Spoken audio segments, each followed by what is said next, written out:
അസ്സലാമു അലൈക്കും വറഹ്മത്തുള്ളാഹി വബറകാതുഹു. ബഹുമാനികളെ, മിഅ്റാജ് രാവിലെ അനുഭവം സ്വഹാബത്തുമായിട്ട് പങ്കുവെക്കുമ്പോൾ നബി സല്ലല്ലാഹു അലൈഹി വസല്ലമ തങ്ങൾ പറഞ്ഞു, ആറാൻ ആകാശത്ത് വെച്ചുകൊണ്ട് ഞാൻ ഇബ്രാഹിം നബി അലൈഹിസ്സലാമിനെ കണ്ടുമുട്ടി.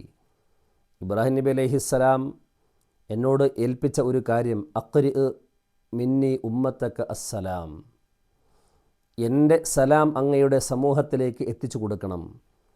നബി സല്ലല്ലാഹു അലൈഹി വസല്ലമ തങ്ങൾ സഹാബത്തിനോട് പറയുകയാണ്, സഹാബ, നിങ്ങളോട് ഇബ്രാഹിം നബി അലൈഹിസ്സലാം സലാം പറഞ്ഞിട്ടുണ്ട് എന്ന് മാത്രമല്ല, ഒരു കാര്യവും കൂടി നിങ്ങളോട് പറയാൻ എന്നെ ഏൽപ്പിച്ചിട്ടുണ്ട്. അതെന്താണ്? അഖ്ബിറുഹും, നബിയെ സമുദായത്തിനോട് അറിയിച്ചു കൊടുക്കണം, അന്നൽ ജന്നത്ത തയ്യിബത്തു തുർബ, സ്വർഗീയ ഭവനമെന്നുള്ളത്, സ്വർഗം എന്നുള്ളത് നല്ല ഫലമുള്ള മണ്ണ് ഉള്ള ഭൂമിയാണ്. വ അദബത്തുൽ മാ, നല്ല ജലവും അവിടെയുണ്ട്. എന്നാൽ ഇന്നഹ ഖിആനുൻ, തരിശ് ഭൂമിയായിട്ട് കിടക്കുകയാണ്.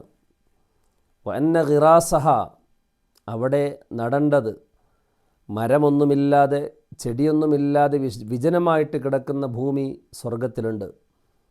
വ അന്ന ഖിറാസഹ, അവിടെ നടേണ്ടത് സുബ്ഹാനല്ലാഹി വൽഹംദുലില്ലാഹി വലാ ഇലാഹ ഇല്ലല്ലാഹു വല്ലാഹു അക്ബർ, ഇതാണ് എന്ന് സമുദായത്തിനോട് അറിയിച്ചു കൊടുക്കാൻ ഇബ്രാഹിം നബി അലൈഹിസ്സലാം എന്നെ ഏൽപ്പിച്ചിട്ടുണ്ട് എന്ന് നബി സല്ലല്ലാഹു അലൈഹി വസല്ലമ തങ്ങൾ പഠിപ്പിക്കുകയാണ്.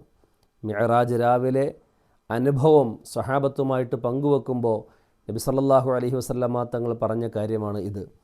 ബഹുമാനികളെ, സുബ്ഹാനല്ലാഹി വൽഹംദുലില്ലാഹി വലാ ഇലാഹ ഇല്ലല്ലാഹു വല്ലാഹു അക്ബർ, ഈ 4 തസ്ബീഹുകളും വളരെയധികം ശ്രേഷ്ഠതയുള്ളതാണ്. ഇബ്രാഹിം നബി അലൈഹി സ്വലാം പറഞ്ഞത്, സ്വർഗത്തിൽ നമ്മളിത് ചൊല്ലുമ്പോൾ സ്വർഗത്തിൽ അതിന് മരം നട്ടുകൊണ്ടിരിക്കുന്നു എന്നുള്ളതാണ്.